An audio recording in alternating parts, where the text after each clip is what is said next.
Corruption in South Africa affects all political parties, but none is more shocking than the alleged corruption of the Democratic Alliance, the party of supposed clean governance. But before we get on to the main news story, can I once again remind you, ladies and gentlemen, if you haven't already, please subscribe to this channel.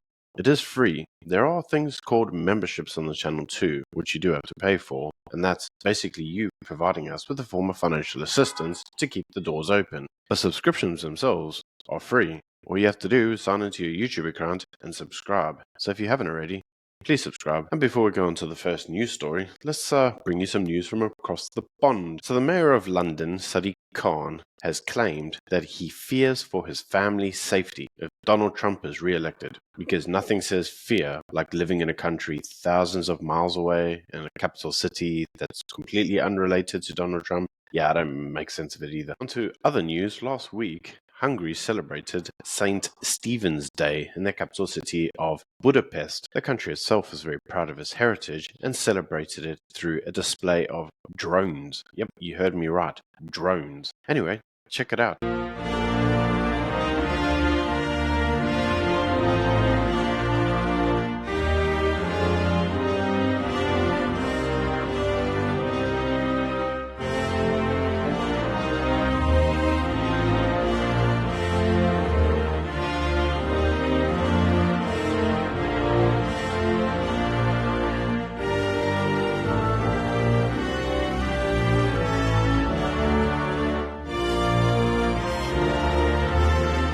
And I'm sure if you're like me, you found that rather impressive, considering it was with drones. Imagine the coordination. If you've ever flown a drone, you know exactly what I mean. Going then on quickly onto a news update, and that is around the departure of Floyd Chavambu from the EFF. Well, Julius has been on a rampage against pretty much everybody who doesn't agree with him, and Floyd Chavambu has now come out and responded to some of the allegations made by his former commander-in-chief. Long story short, he basically says that he's not there to build egos. He never joined the EFF to build an ego, and ultimately he was there for an ideology or a revolution. Floyd says that he would never abandon the revolution and instead has joined the MK party because of the decline in the EFF. Floyd says, "You can't claim that I've ever betrayed anybody because I was never in it for you. I was in it for the revolution. And I'm still here for the revolution." And this, ladies and gentlemen, is a quintessential problem with communists. Floyd Chavambu actually started his career in the South African Communist League and ultimately made his way through to the ANC Youth League. Communists don't value personalities. They value their own personal identity and that of the ideology surrounding their political revolution. If Julius was after getting into politics to make friends, getting into politics with communists probably wasn't the right idea. For proof of that, all you have to do is look at Stalin's Russia. In Stalin's Russia, pretty much everybody landed up as being a political enemy of the state. We have previously said on this channel that Julius himself, and to a degree even Ndlozi, unfortunately are victims of the communist idea. And what great politicians they could make if they weren't communists. It's food for thought, Julius. Your party has suffered an electoral defeat. Possibly it's time to change tact. Just a suggestion. Coming then onto the main news story, and that is the news from Swellendam. So we covered last year the protests that were occurring around the municipality in Swellendam. The municipality and many of the key government institutions were set on fire by disgruntled residents who felt that they were being disadvantaged by the DA's pro-white policies. It's important to realize that Swellendam itself has been governed through a coalition of the DA and the Freedom Front Plus. Now, for those of you who saw my video on Friday, you would have noticed that the Freedom Front Plus and the DA are not exactly seeing eye to eye. Fearing a potential breakdown in that coalition has prompted some within the DA to suggest that they need to start making preparations for what life outside of a coalition with the Freedom Front Plus might look like. Some are alleging that the only reason that Peter Groenewald is actually going into bed with the ANC is because the ANC gave Peter Groenewald assurances around the status, the legal status of Oranje, specifically around the self-governance aspect of Oranje. In any case, this has meant that allegedly in this specific municipality, the ANC ward councillor has allegedly been offered 1.5 million rand in cash to resign his position, which would ultimately force a by-election in that ward, which the DA, according to the allegations, feels confident that they would win.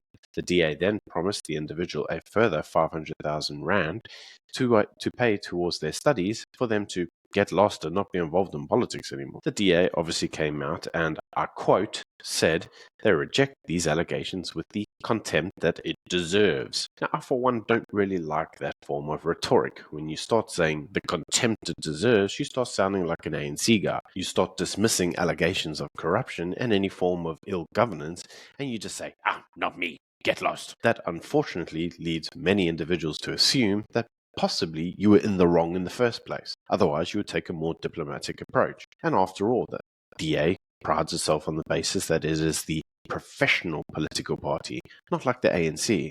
But in this instance, this is the type of rhetoric I would expect to hear from an ANC party member. So, the question then becomes, has the DA actually engaged in forms of corruption in Swellendam? Well, unfortunately, all political parties are prone to corruption. But when you set yourself up as the party that is exempt from corruption, it does unfortunately lead you to a higher degree of standard. I, for one, don't know whether or not they have actually engaged in forms of corruption in Swellendam, but this is the allegations being made anyway. There are, however, allegations of corruption also in the Mossel Bay region and other areas of the Western Cape, where the DA has enjoyed a majority for some years. Is there any credence to it?